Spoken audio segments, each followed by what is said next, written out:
Hello guys, my name is Amit Sani and I welcome you in this daily Hindu announced video. In the morning these videos come, in the evening these PIB videos come, and both are important lessons. The people who are watching these lessons, please watch the PIB lessons also, because these are the PIB lesson is of only 10 minutes and it is having separate MCQs, separate set of datas, and these datas are not similar. So both are important, and 27th of March, this month is about to end so fast, this time is moving. And a motivation today. Motivation needed to perform a habit. You see the curve. When you are not able to develop habits, then you need much more motivation. Daily you need motivation. But if you develop habits and good habits, and you can go according to your perfect timetable, and you are able to control your a particular work, and things are going with control, and that is the biggest thing. And you see, less than 1% people, they are able to follow their perfect timetable, and that is much more important. And that is why only these people are getting successful, and all others, they would demand much more relaxation, and again they would demand motivation, because most of the times they are not working according to their timetable and they don't have good habits. If you would ask to the most successful people in this world that how they became so much successful, then they would tell you that these are all habits. Habit to do struggle, habit to remain positive, habit to deal with things in a certain way. So habits are the most important things. Okay, more dependence on the habit, less dependence on motivation. Next, these are the pen drive courses of StudyIQ, and you can call on these numbers and you can ask for these updated courses. And this 60% off is going on until 31st of March. So this month and sale is going on. Next, Templeton Prize. As I told you, Brazilian physicist and astronomer Marcelo Gleiser has got this, and it was regarding his research when he proved that they both are supportive, the spirituality and the science. So it was regarding that. And Nobel of Maths is the Abel Prize. Abel Prize, and first time a woman have got this particular award. So this statement would be wrong and this statement would be correct. So only 2 is the correct answer here. Next, Central Board of Secondary Education, they have added artificial intelligence, they have added yoga, they have added early childhood and care education in their curriculums. Not big data analytics, it's a very advanced subject, so it is not added, but AI is certainly added. So 1 and 3 is the correct answer, C.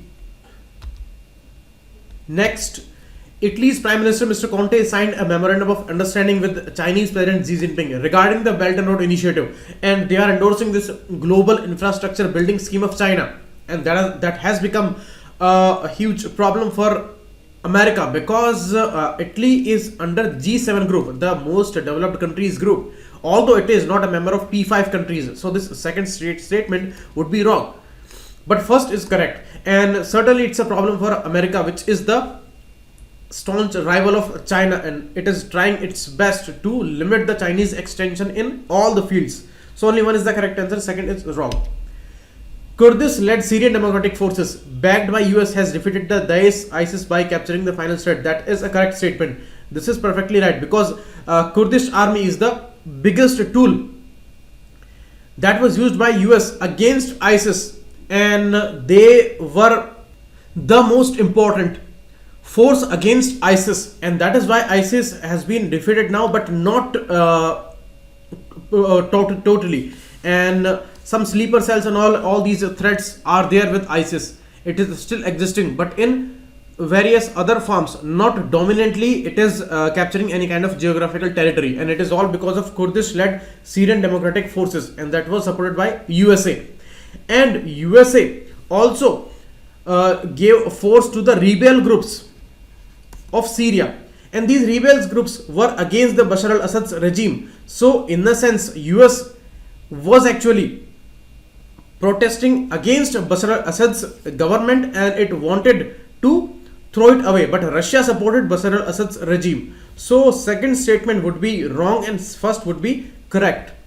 US played an important role in not establishing, in overthrowing Bashar al-Assad's regime, but that is still surviving. Next, WMO. 23rd of March is the day where it is observed when the sun, the earth and the weather. This is the theme for this year, and this statement is not correct, because IPCC as a body, Intergovernmental Panel on Climate Change, in 1988 was established by UNEP and WMO. So just opposite was there.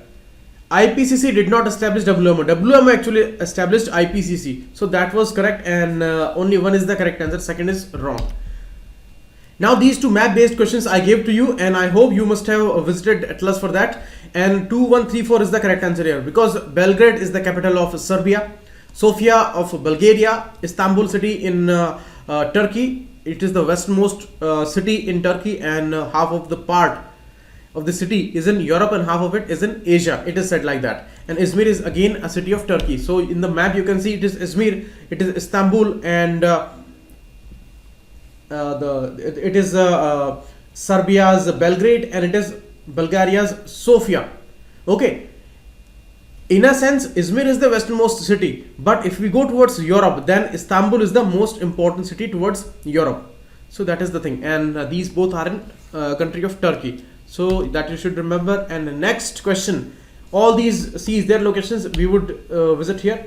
Caribbean Sea here, and Black Sea is here, and Aegean Sea is between Greece and Turkey. So these two countries are separated by Aegean Sea. These are very common questions for UPSC. This is Banda Sea and Arafura Sea here. Indonesia is separated by Australia with that. And other important oceans and water bodies are like Gulf of Mexico is here, North Sea is here, and the Mediterranean Sea is this body, and Adriatic Sea is there between Italy and this country of Croatia. So these are some famous water bodies, and many questions are asked in the prelims from the map section, and mainly the word map and these bodies, these straits and all these areas. These are the words, try their sentences. And now we are going to discuss articles. This we are going to discuss, it is regarding the Aadhaar enabled system and the poorest people, how they are hurt here, and they are totally ignored here, and many of them, they are not able to get their payments which were promised according to the DBT system. So GS paper 2 would be important here. This is not important for us. It is regarding the Brexit issue, and that is going on. Even European Union and Britain, they are not understanding, they are not able to solve this matter, and it is regarding their technicalities. It is not important for us from the exam point of view. This is the example from New Zealand, where they are banning the semi-automatic rifles there, and it has set a very important example as a peace initiative in this world. And it is important, we are going to discuss this issue, as GS paper 2 would be important. GS paper 1 is also going to be important here, because it's a behavioral issue also, it's a cultural issue also. So these two are important. This is a political one, and these are not important for us. We are going to discuss now barring arms. You see, semi-automatic guns, banning them, New Zealand is setting an example for other countries, and mainly for the whole world. America and Australia, New Zealand, these were the countries which were famous for these arms, and people used to have licenses for that, and they were using them too much. The problem is that when almost every house has a gun, then any kind of rage like situation, any kind of problem, which if it is there, if it is about the protection, then it's okay. If it is regarding some fights, rage situations, then these weapons, they become a menace. And we have heard many instances in America where small kids, school going kids, they have shot many people, 5, 6, 10 people they have shot, and mainly in their schools these kind of incidents were there. So almost half of the America, and maybe more than that, and especially these parents, they always complained about this gun culture, and they wanted to end this issue. And now, because of this semi-automatic rifle, many people have lost their lives. In Christchurch incident in New Zealand, the data are like that if this would not have been the MSSA, or the semi-automatic gun, military standard assault rifle, if this would not have been there, then maybe very less number of lives would have been lost. But because it supports a lot of magazines, and many bullets can be fired at a particular time, and in less period you can kill many people with that gun. So it was the weapon that was the biggest problem here. So now New Zealand is gonna ban it, and they are saying that everything is changed in our country. We were not those kind of countries where people are promoting gun cultures, and they are becoming very much aggressive, and all kinds of hate crimes are there. And now after this incident, we are gonna change everything. We are gonna change all these license laws and all, and the political consensus has also been achieved there. Opposition parties are also supporting this move, and they are gonna ban these MSSA rifles, assault rifles. So it has become a great example for us, for the whole world, and especially the countries like USA. Australia had banned it in 1990s only, and USA has not banned them till now.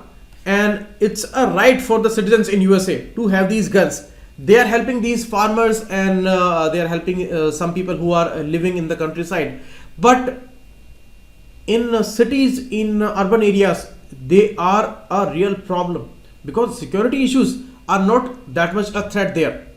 But people are using these guns for their own purposes. They have their licenses, but surely they can kill someone with that.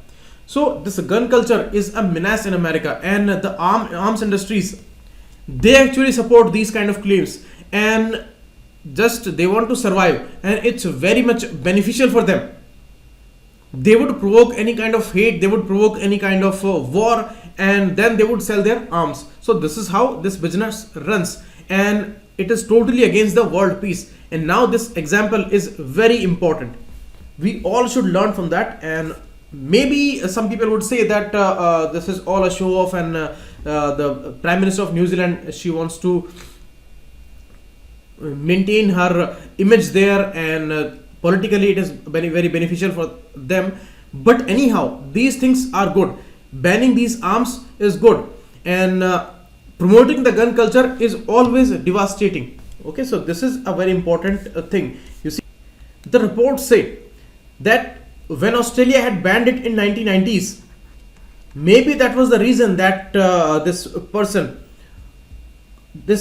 chose this particular location in New Zealand where these rifles were not banned. So these rifles were very much supportive for his aim to kill many people, and this is the reason now when New Zealand is joining Australia in this particular move. Okay, next, a bridge to nowhere. This is a topic related with system directly, and it is the issue of systematic apathy, and it is the issue of a behavioral approach of the authorities, officials also, because it no more remains a technical problem. It is the case actually where we do not care, and actually we have left caring about the poorest ones, whose life is totally dependent on these subsidies, these support systems. And now when the channels have been upgraded, and these direct benefit transfer schemes which are there, and although they came as a great solution for the problem of corruption, because technology is the biggest solution to the corruption, that is for sure, and loopholes were a major problem. But you see, when at one side there are experts, technical experts, and there are systematic experts, and at the one side of the problem there are people who are uneducated, unaware, they don't know anything about the technology, they cannot even operate the phones, they don't know about specific documents, and their identities are not that much a clear thing for them.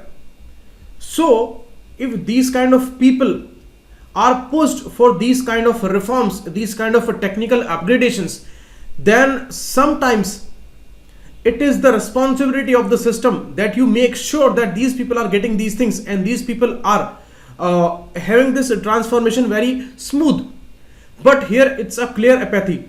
The writer is from Jharkhand, and she is giving many examples where first in 2017 mass diversion of LPG subsidies to the Airtel wallets that came to light, that was called Lawfare Airtel, means it was totally of the fault of the system. where these subsidies, they were going to Airtel wallets, so not reaching up to the beneficiaries.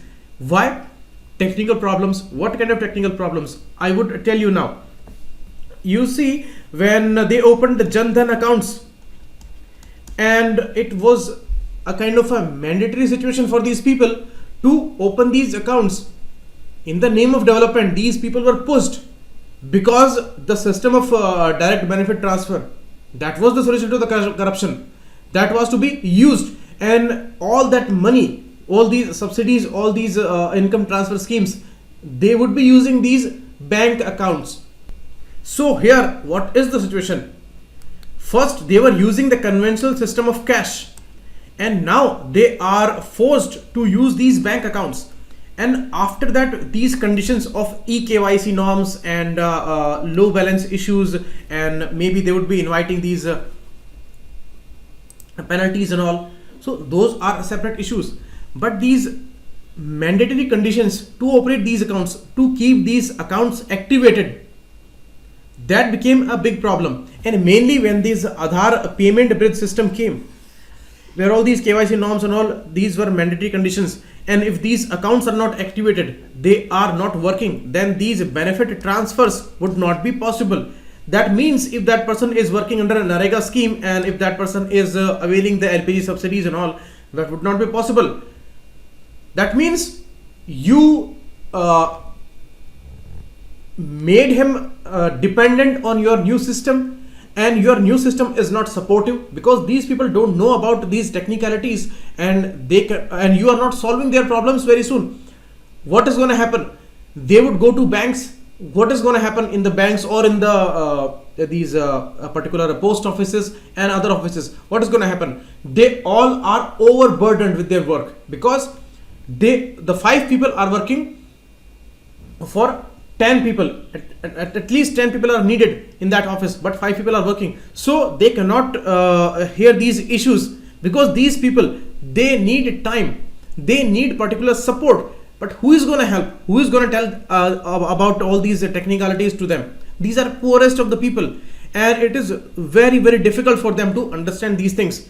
Even if you are going to make your parents understand about some new mobile technology, some new app, that only invites a lot of time. Then think about these uneducated and poorest people, how they are going to manage, and who is going to help.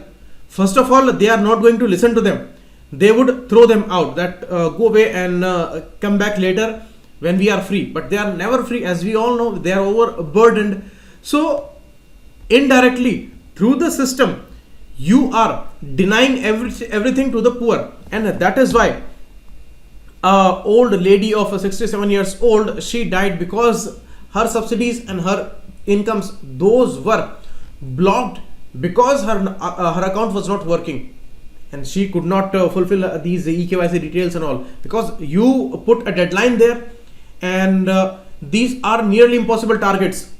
Because some of my friends who are working in these banking sectors and in these post office offices and all, they tell me that some impossible targets they would throw on us, and they would say that we need this report by tomorrow morning. 2, 3, 4, 5,000 cases are there, and you need to dispose all of them.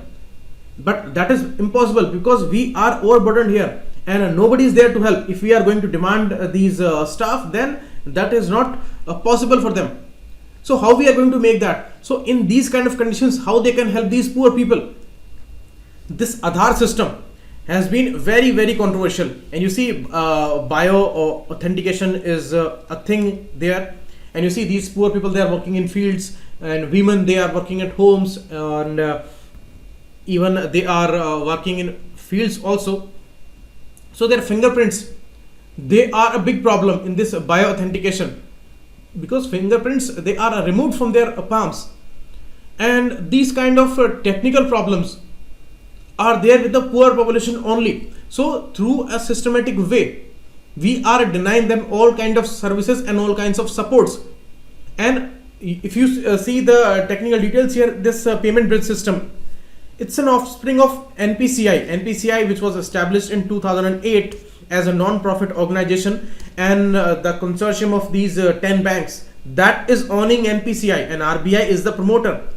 So it's a very important body, and mainly after this demonetization exercise, when this digital payments and all, they came like a boom. So NPCI became much more important, and NPCI with UIDAI, it's a kind of a Aadhaar lobby, we can say, and they are responsible for all these operations, because payment systems are all coming under this NPCI system of India. Okay, so this APBS is also an offspring of NPCI, and here the person's Aadhaar number becomes financial address, and if that is not authenticated, if that data is not seeded to their accounts, their beneficiary accounts, then it would not be possible. So it started with this Jan Dhan Yojana, it started with these Aadhaar cards and all these informations, and even after that the problems are not solving, because it is the issue of apathy.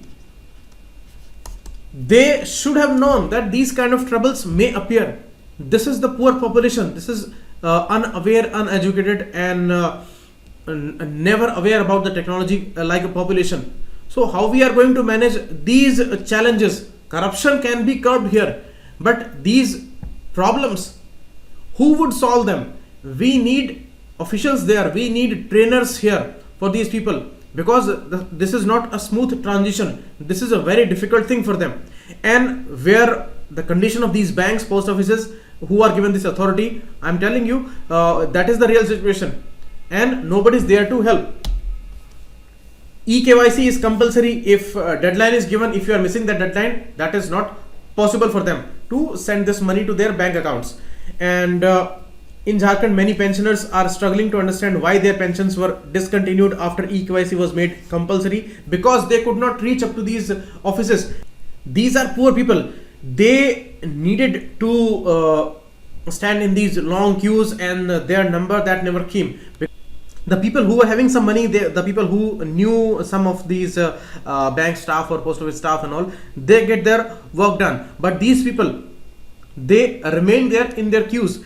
And when these targets were not completed, so without their consent, these things were done. These accounts were opened, and they were never asked about anything. And sometimes you see they took these kind of consents where photocopies of their identities were there, and they took the thumb impression, because they don't know how to sign that, and they don't even know the Hindi language, and they cannot even understand anything, because they cannot read, they cannot write. So all they can do is put their thumbs, and the guidelines were there in English, they were written in English. They were asked to press their thumbs against that.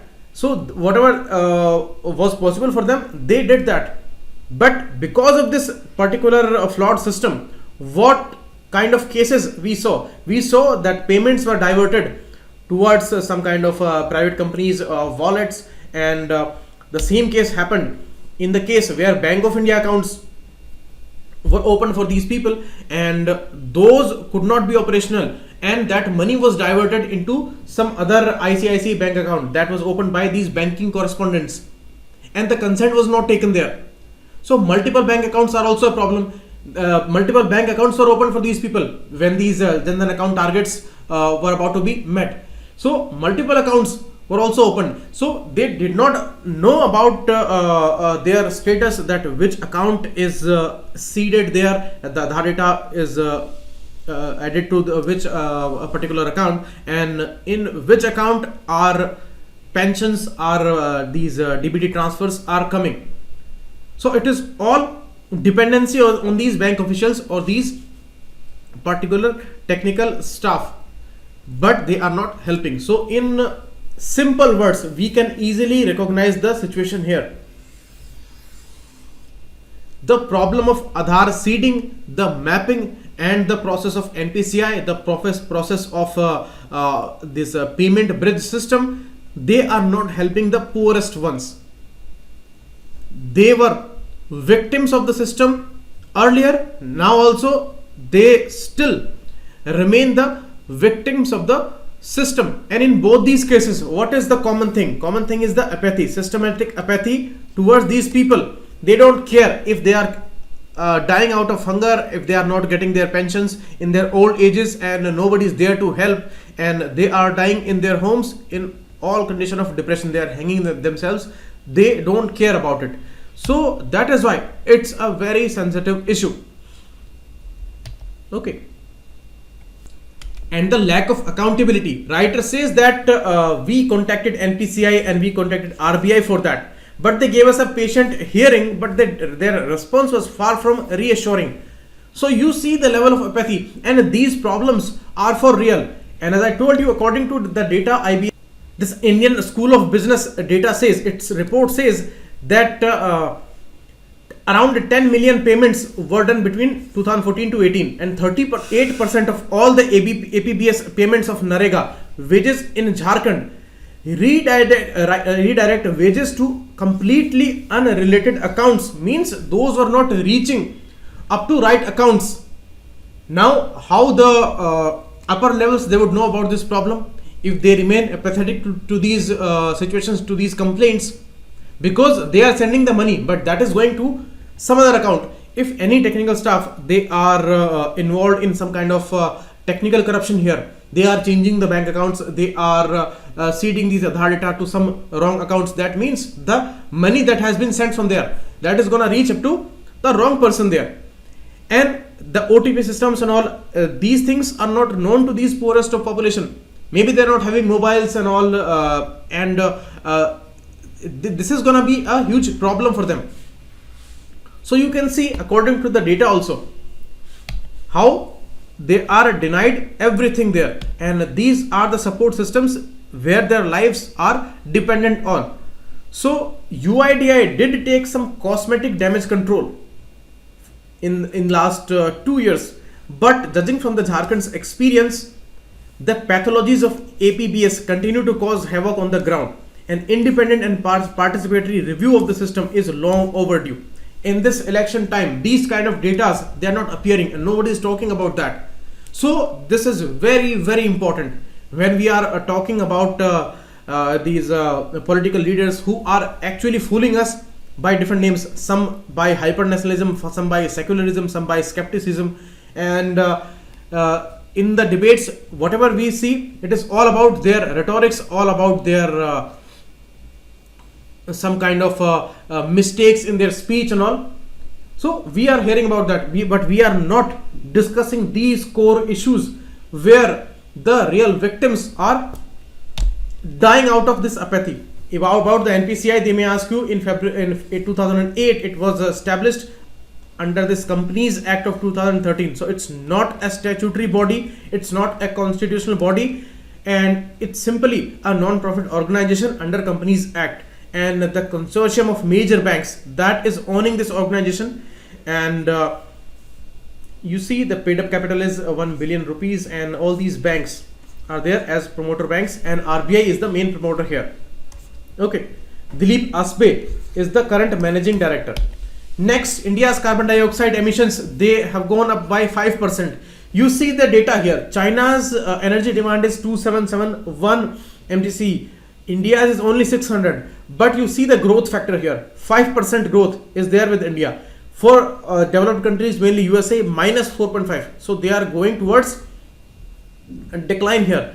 China 1%, India 5%, and 5% is a huge number here.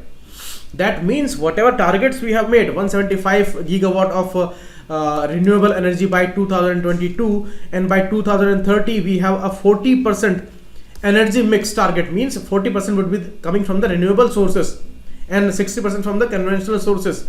So how they are going to be fulfilled here? And we have seen many skepticism regarding this target of 175 gigawatt. Means 100 gigawatt is target for solar energy and 60 gigawatt is for wind energy. And in both these cases, we have seen that these two are nearly impossible. The way we are achieving them and the way problems have been there and the kind of solutions we are adopting, it is nearly impossible that we could achieve 60 and 100 gigawatt till 2022. Around 40 gigawatt is possible in 2022 in the wind energy sector, and around 70 to 80 is possible in a solar energy sector. and some are saying that it is only 60 gigawatt that we are going to achieve there. So how these things are going to be completed on the ground? And we have submitted our intended national determined contributions in the Paris Climate Summit, where we have promised that we would scale these things down and we would actually reduce these emissions by 2030 in comparison to the 2005 levels. So looking at this progress, where we are becoming a major country very fast, and although we are obviously a major country, but we are certainly not a developed country. So this progress is going on, and every day huge amount of emissions. Our 15 cities are most polluted cities in the world, and the carbon dioxide emissions are rising. Although still the per capita emission is around 40% of the world average, only 40% of the world average. And total contribution in the global carbon dioxide burden in the world for India is 7% only, and US, which is having very less population in comparison to India, it is having 14% of the emission of the world. So still we are way behind that, but the way we are progressing, we are growing in this, it's a problem. The data has been given by International Energy Agency. Okay, and recently the global energy transition report has also appeared, where we have got 76th rank. So that was also regarding the transition in these sources, and we are moving very fast because we are having a good transition towards the solar energy, wind energy, and all these renewable energy sources. So very good, we are performing there. Our political will and our schemes are very good, but the execution is a problem there. We have got good marks in that energy transition index, where it is about political will, but about the execution we are losing ranks there. So overall 76th rank we have achieved there. Okay, and it's an improvement of 2 ranks, but a lot is need to be done here, and these datas are showing us the reality. Next, sharp rise in H1N1 cases, the swine flu cases. In whole 2018 year, around 15,000 cases were there, and in the last 2.5 months the numbers have gone up to 21,000. You see, just in 2.5 months, 21,000 cases and 677 deaths out of swine flu. So scary these numbers are, and in this election phase we don't talk about these issues, but you see 677 people have died within 2.5 months, and out of a disease where cures are available, but the system, the life support systems, and our healthcare system, that is appalling. And you see, we have only 1% of the GDP as expenditure on the healthcare system. So these are the reasons that we lose the battle here, and the situations may have been worse than that. So we are actually going on a risk. This was the same case in the Zika, where the virus actually stopped automatically. It was not awareness from our side that we were able to curb that virus. That actually stopped on its own. So at that time we were also going on at a risk, and here also it is a particular problem. So we need to take care about these issues. Rajasthan is topping the list here, and Gujarat is on the 2nd spot, and Delhi is on the 3rd spot, but it's really a sensitive situation. Next, a funny case appeared in the International Space Station, where they planned an all-woman spacewalk, and that was very much an interesting phenomenon, where the group of women who are on board there on ISS, they were supposed to walk on the space, but that could not become possible because the space suits which were available for these women, those were not sufficient, and the practice when they did regarding that, the training that they took, that was regarding the M size and the L size, and anyhow she was comfortable with the medium size, and that became a huge problem, and that is why they are dropping this particular aim, and now it is not going to be the all women Spacewalk there. So Christiana coach you can see in the picture, and Nick Hag will do the spacewalk on Friday. So it's a disappointing situation, and on social media also it was criticized a lot. So we need to work a lot more in the gender equality aspect. You see 500 plus people, they have traveled to space, but only 11% of them have been women. So the gender equality issue is hurting here also. So the whole world needs to take care of this situation. Now the MCQs try the additional data, the related information, direct or indirect questions will certainly be there in the prelims this year, and these are two most reliable sources, the Hindu and the PIB lesson. And please do not miss any of the lesson. PDF you will get here on the group, and the Telegram channel which is given here, there I upload all these PDFs. Thanks a lot, keep watching. It was amazing.